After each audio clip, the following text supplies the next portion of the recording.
Hi, welcome to this video today. And I've kicked it off with a short clip of George Best, one of the greatest footballers of all time. Very apt name and fantastic skill, obviously, but you're going to be thinking, what's that got to do with Forex trading? Well, I will come to that in a moment because I want to use it as a parallel. But today I'm going to discuss a couple of traders that I taught back in the late 90s. Both near enough at the same time, actually. And they were both Australian, as it happens. And funny enough, I actually do find Australians make good Forex traders. And I don't know if that's just my personal experience, but I kind of quite like the attitude to life, the sense of humour, humble, not too cocky, seeing life for what it is and having a go. And I think they're all great traits for a Forex trader, actually. That might just be my personal experience. But let's look at the traders. First one, lady, 75 years of age. She ran a farm just south of Darwin, middle of nowhere, 200 miles from the nearest town or something. A really nice lady. And the second was a young guy, only about 20, 24, I think. And he was over in London, working in the pub, seeing Europe, into surfing and into, just having fun, really. Wanted to make a bit of extra income. They both made huge amounts of cash.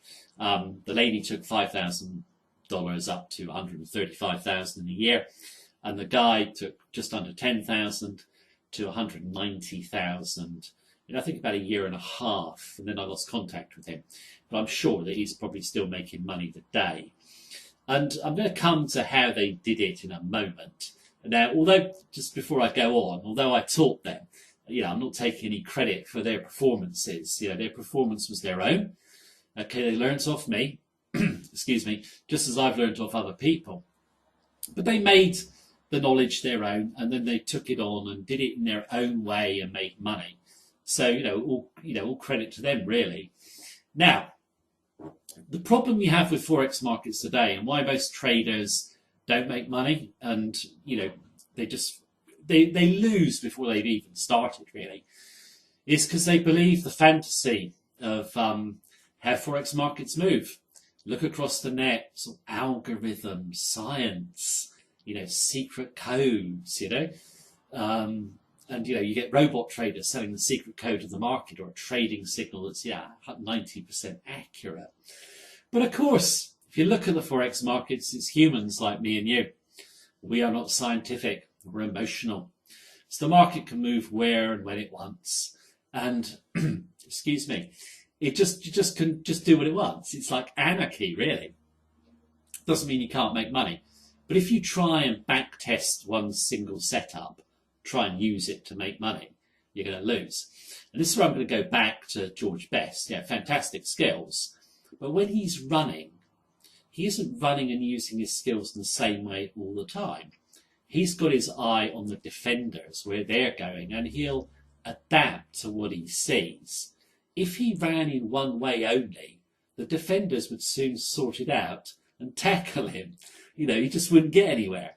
And just see the Forex market like that. If you come in with one way of trading and you back tested it and it works, it's not going to work again. The market, will take your money off you. It's just the way it is.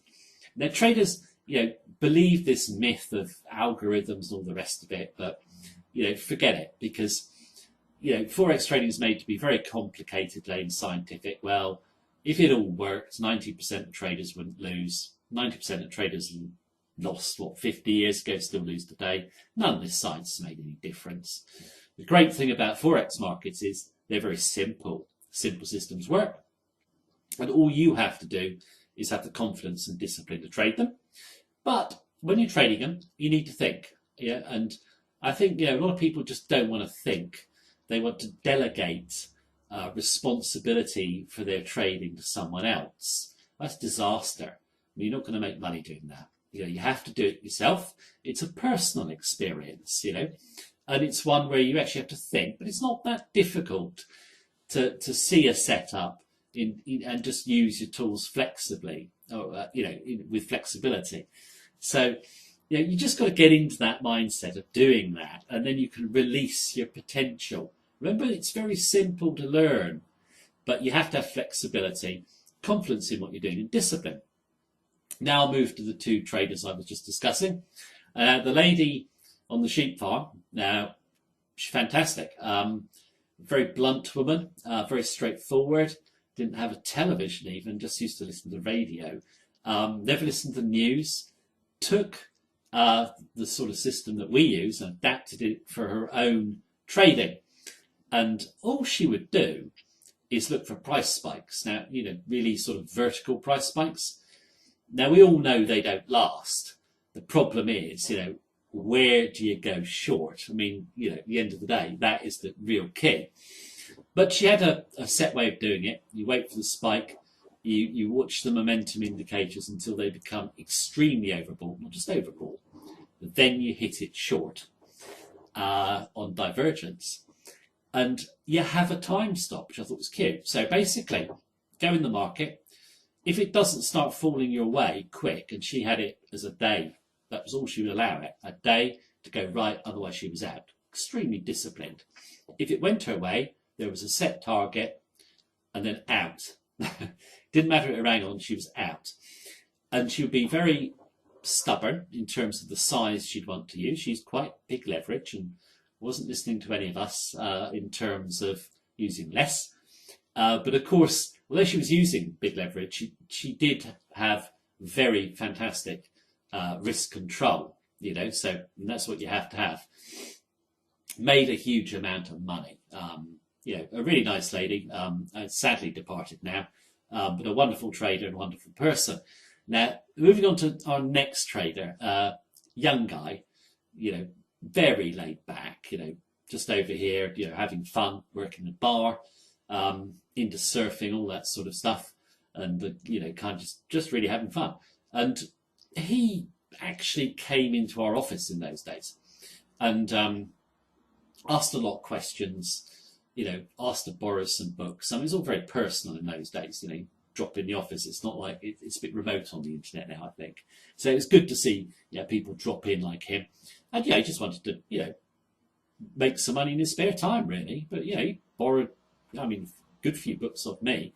Obviously did the course, and he became quite a good trader at the start. He was trading quite modestly and making steady profits. And then he was getting kind of a bit more confident and really running the profits well. His system was just basically, I want the middle of the trend. And that meant that he would never, ever go into the trend when it started. So when a big trend started, he wouldn't bother. He always went for the first pullback, the first significant pullback, and bought into support, supported by momentum.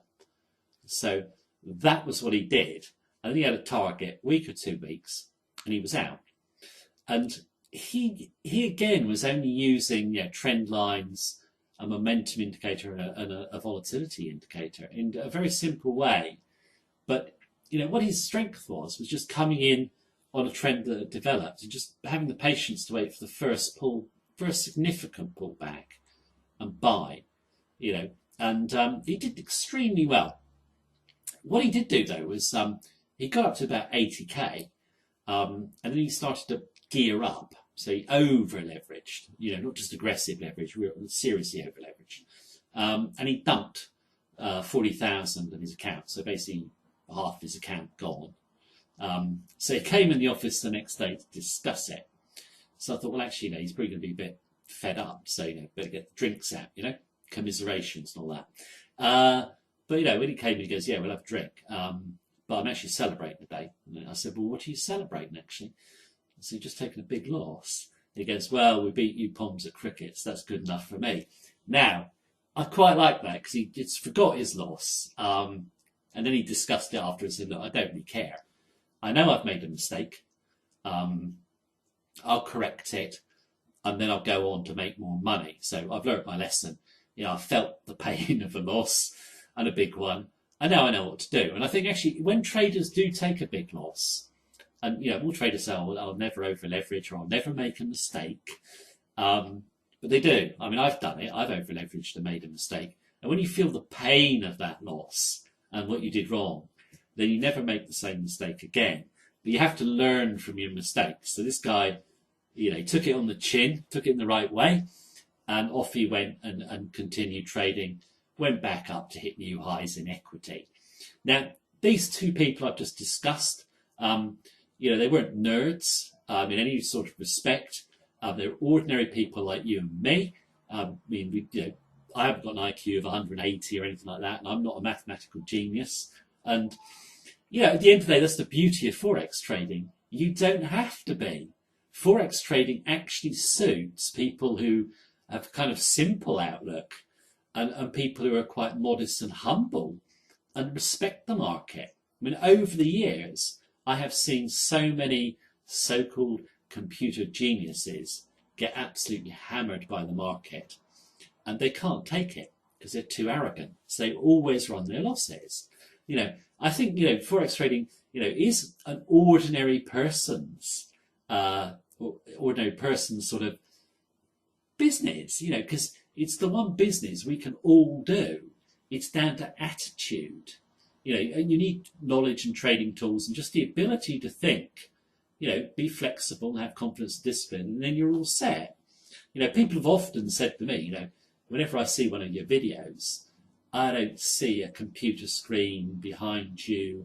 I don't see you going backwards on graphs pointing out highs and lows where you bought and sold. Well, the answer is, that's kind of an insult to the intelligence in my view. These people who do it aren't traders. They can do it in hindsight, but so can I. I can make billions in hindsight. But that's not the real world. You have to do it forward. And that's the way to make money. I do it on our blog, so I do it each day and say what we think is going to happen. So it could be seen in real time. But, there is a sort of kind of, I think, insult to the intelligence by a lot of people who teach Forex. Like, you've got to follow them, or, they're better than you, and they make you kind of feel like you're kind of like not worthy, so to speak. Where really, they're really just, marketers in terms of they had never traded Forex. You can tell that by, any experienced Forex trader can tell it. There's someone who's traded Forex to someone who hasn't. And I think my message really in this video is that I've learned from people and got their knowledge, moulded it to myself, had confidence in my trading. I've taught it to others. They've done exactly the same. And anyone can make money in Forex trading.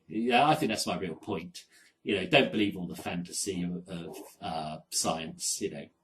Just believe in yourself, get the right knowledge, have a bit of desire and motivation, and get your confidence up, and you can make a great income in Forex trading. And the potential is absolutely limitless. It's one of the few ways to build really serious wealth. Okay, you might not build really serious wealth. Not every trader is going to do that. Life is not like that. But can any trader become competent, make a great second income? Yeah, for sure. So I hope you enjoyed the video. I hope it kind of inspires you a bit or motivates you or whatever. But thank you very much for listening to me again, and have a great day.